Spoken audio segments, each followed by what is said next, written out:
Pour mieux s'immerger dans la réalité politique, sécuritaire, économique et sociale d'Israël, connectez-vous chaque matin sur Studio Kalita. Daniel Haïk vous y attend pour sa revue de la presse.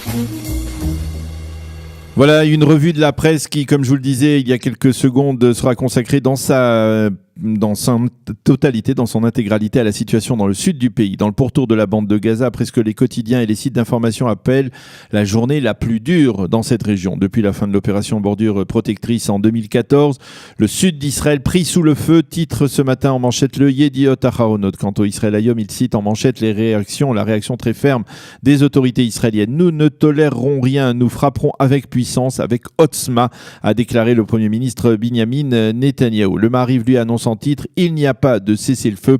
Les Palestiniens ont poursuivi leur tir. Tsahal riposte. Haaretz titre également sur la poursuite de la tension. Et comme le Maariv, il souligne qu'une roquette s'est abattue hier soir dans la localité de Netivot, qui est plus éloignée de la bande de Gaza, mais qui a donc été touchée.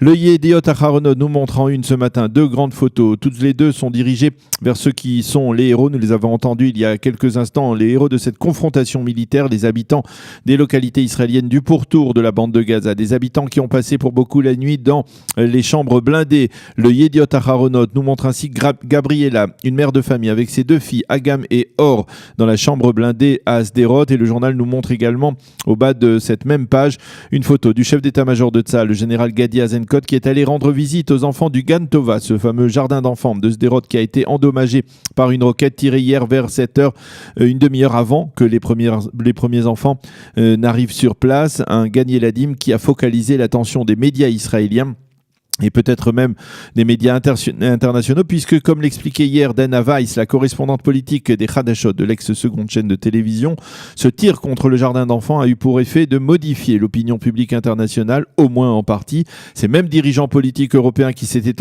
empressés de condamner Israël il y a 2 semaines pour les tirs le long de la frontière entre Israël et la bande de Gaza, des tirs qui avaient coûté la vie à 62 Palestiniens, dont 50 terroristes au moins du Hamas. Donc, ces mêmes dirigeants ont publié, bon gré mal gré, dirons-nous, des communiqués condamnant le Hamas pour son agression contre des civils israéliens et en particulier contre des enfants. Selon Dana Weiss, ce tir contre le Gan Tova peut restaurer le capital sympathie dont Israël avait cruellement été privé depuis 2 semaines. Et d'ailleurs, parmi les réactions les plus positives, citons celle de la véritable amie et protectrice d'Israël au sein des Nations Unies, l'ambassadrice américaine Nikki Haley, qui a réussi, on peut dire, l'exploit d'obtenir une réunion du Conseil de sécurité, une réunion d'urgence du Conseil de sécurité pour débattre, non pas d'Israël, mais des agressions du Hamas et du djihad contre la population israélienne. C'est une première, c'est assez rarissime pour que nous le mentionnions. Les journaux nous montrent également ce matin des photos des systèmes d'interception de Tsahal, en particulier du dôme de fer, qui, de l'avis général des experts, a amélioré ses performances depuis la fin de l'opération Bordure Protectrice en 2014.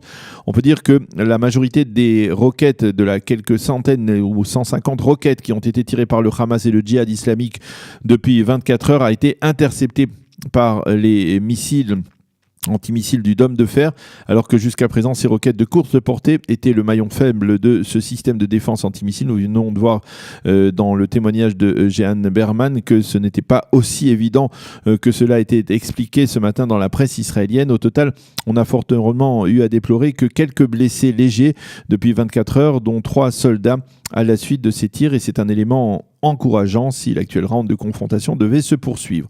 Et le comble de l'absurde, comme nous l'explique le Israël Hayom, eh bien, c'est cette roquette mal tirée par les Palestiniens qui a touché hier la centrale électrique de Gaza, privant d'électricité des centaines de milliers de Gazaouis. Les quotidiens israéliens se font également l'écho de l'ampleur de la riposte de Tsahal à ces tirs. Tsahal qui a bombardé depuis 24 heures des dizaines de positions du Hamas et du djihad islamique, les 2 organisations terroristes qui hier après-midi ensemble ont revendiqué l'entière responsabilité des attaques contre le territoire israélien, ce qui est rarissime là encore. Les journaux soulignent également, parmi les raids de Tsahal hier, celui qui a détruit un nouveau tunnel offensif qui avait été creusé sur plus de 900 mètres en territoire israélien, tunnel situé près de Kerem Shalom dans le sud de la bande de Gaza. qu'écrivent les éditorialistes de la presse israélienne de ce matin. Et nous commencerons par le Israël Hayom avec Yoav Limor, le spécialiste militaire du journal, qui affirme que désormais la balle est dans le camp du Hamas.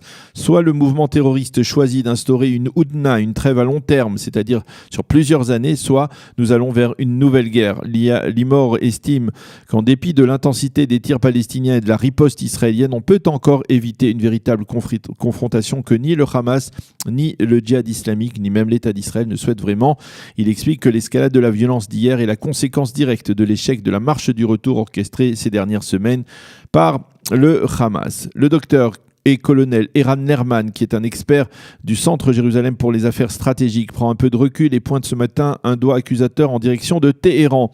Il affirme que pour ne pas se fâcher irrémédiablement avec les Iraniens, la direction du Hamas laisse faire son partenaire du djihad islamique, qui est, on le sait, inféodé aux Iraniens, et le docteur Lerman estime que le djihad a fait grimper hier la tension sur ordre de Téhéran, et ce même si ce mouvement terroriste est d'obédience sunnite. Le général Tzvika Fogel, qui est un expert militaire, estime qu'il est temps, après la journée d'hier, qu'Israël élimine les chefs du djihad et du Hamas qui sont directement responsables de cet embrasement.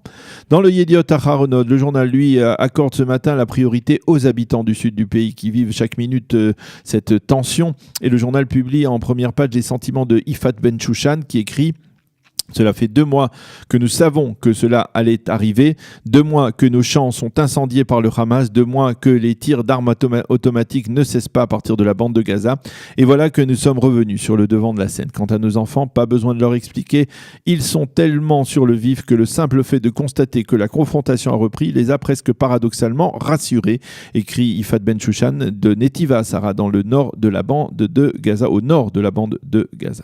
Yehuda Tsabari, un habitant de Sderot, que le Yediot Aharonot nous montre hier dans le centre commercial désert de la ville en train de jouer de la guitare, affirme: c'est vraiment dommage, plus personne ne sort dehors. Chaque soir, il y a 60 enfants qui jouent dans le grand jardin municipal, mais pas hier soir, en tout cas pas hier soir. C'est vraiment regrettable, mais en 24 heures, Sderot est devenue une ville fantôme, affirme Yehuda. Le Yediot Aharonot se livre également au jeu des estimations avec ses principaux éditorialistes. Nahum Barnea constate qu'apparemment, en dépit des dizaines de cibles frappées par Tsahal, hier, aucun Palestinien n'a été tué, ce qui sous-entend qu'Israël, comme le Hamas, a choisi une confrontation limitée dans son ampleur.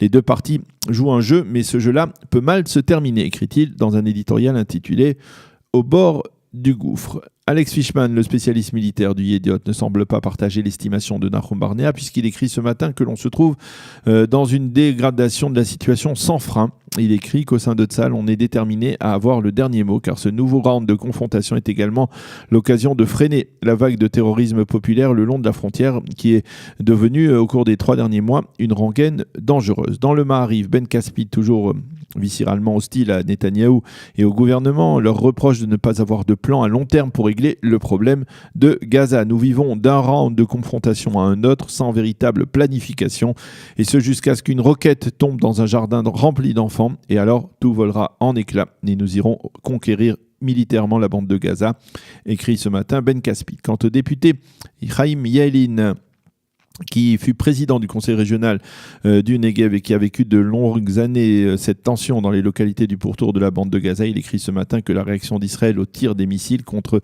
ces localités doit être la même qu'après les tirs de missiles sur Tel Aviv. Voilà donc ce que l'on pouvait lire, entre autres, dans la presse israélienne autour de cette tension dans le sud du pays, autour de la bande de Gaza.